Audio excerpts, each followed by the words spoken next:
Hello, welcome or welcome back to my channel. Every few months, I think about The Princess and the Frog, and I think about how Disney fumbled the whole movie so badly. And what bothers me the most about this film is there was so much potential. There was just so much they could have built upon, but they just did everything wrong. Number one, this was their first black princess. Why on earth would they make her a frog for half of the film? There is no justification why she should have been an animal, an amphibian, for so much of the runtime. I would have even accepted if she was human and Prince Naveen was a frog instead and they were having this journey together. I would have been more accepting of that. But instead, not only did they make the first black princess a frog, they also made her prince a frog for more than half of the film. By the time they get married and they get together, yeah, congratulations to them, but what do I know about them as two people? Just because they were sharing personal sentiments about each other and they exchanged goals and dreams and fears doesn't mean that I was able to attach that to their characters. Again, all I saw were frogs in a swamp. And I know it's probably a metaphor for you can find beauty in someone regardless of what they look like on the outside. But hello, she's supposed to be a Disney princess. I don't want to see her as a frog. I want to see the magic and not this kind of dark magic. Another thing that bothers me is I never really get to see Tiana living a luxurious life, which is very unusual for a Disney princess. She's constantly working, and I love that she's a hard working woman. However, I don't want to see that in a Disney fantastical princess movie. Yes, I know that other princesses like Snow White and Cinderella really were worked to the bone and they were basically maids in their own homes. And in a way, Tiana got it different because even though she was working for herself. However, I didn't get enough of her dressed up and looking pretty and in her relaxed energy for me to be satisfied with that. And what I mean is, Charlotte was the rich friend. Charlotte is the one who is wearing these beautiful dresses that Tiana's mom would make for her. And it's sad that even though Tiana's mom was talented as a seamstress, her daughter never got to wear pretty clothes because she didn't have anywhere to go to and they probably couldn't afford it.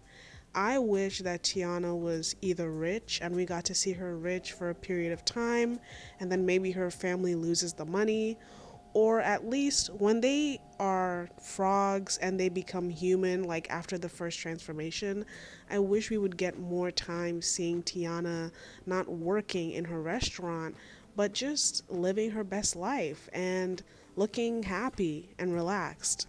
Next, I want to talk about Prince Naveen. What is there not to love about Prince Naveen? He's super handsome, he's charismatic, he can sing, he can dance, and he's a prince. However, he's broke. According to the story, and when we meet him when he's coming fresh off the boat, his family has cut him off. So we don't even get to enjoy him as a prince. We don't even get to enter that magical, fantastical side.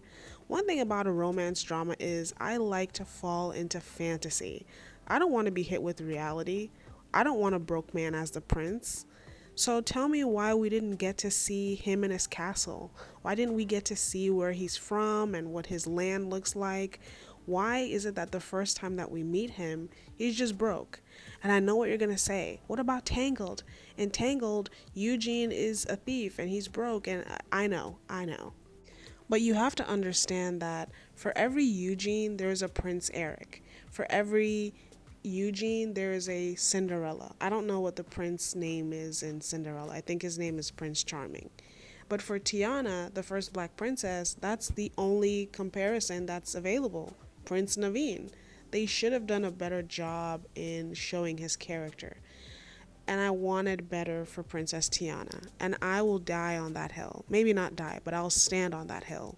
So, in order not to seem like a hater, I do have to compliment that I love the animation style. And apart from the fact that they're frogs, I really do love the story. And I think it also has one of the best Disney villains of all time. I think Dr. Facilier is pretty up there. And I went and I searched for some of his crimes because I really wanted to know how evil this guy was. And I'm going to read out some of the crimes that he committed according to the Disney Villain Wiki. So we have conspiracy to commit murder, treason, kidnapping, animal cruelty, fraud, accessory to war and hate crimes, aiding and abetting, air rage, assault and battery, assisting murder. Okay. And this shows how much the modern Disney villains have really fallen because nowadays they always have some kind of speech or their crimes are like super petty. But the OG Disney villains, Dr. Facilier, Ursula, the evil witch from Snow White, they were trying to unalive people. And now back to the things that I didn't like. I wasn't a huge fan of the crocodile as the sidekick. I think I liked the Firefly more, Ray. I preferred his story, and when he thought the star had died and then he became sad, I became sad with him, and I was shocked that I actually shed a tear when he passed away. He just felt like someone's funny uncle who had a good heart, and I really did enjoy his character. But the crocodile to me was a bit obnoxious and clumsy, and I really could have done without him. If I'm being 100% honest, I really don't have a problem with this film, and my main rant will always be that she was a frog. It's similar to the movie Soul. I don't like the fact that he's a cat and he's an orb, which is basically a soul floating around for majority of the film. I'm just not a fan of that, you know? I just want to see people. Brother Bear, I think, is the only animal transformation that I kind of liked or understood, but that wasn't really a movie of my time. That's not a movie of my generation, per se. But that's all I really have to say about this topic. Let me know in the comments what you think. Do you like The Princess and the Frog? Why don't you like it? And do you agree or disagree with my opinions? And again, these are my opinions. You don't have to agree. And if you disagree, well, that's perfectly fine. Let me know your comments down below. Like this video, subscribe. I'm trying to get to 200 subscribers and I'm almost there. And thank you so much for watching. And hopefully I'll catch you in my next video.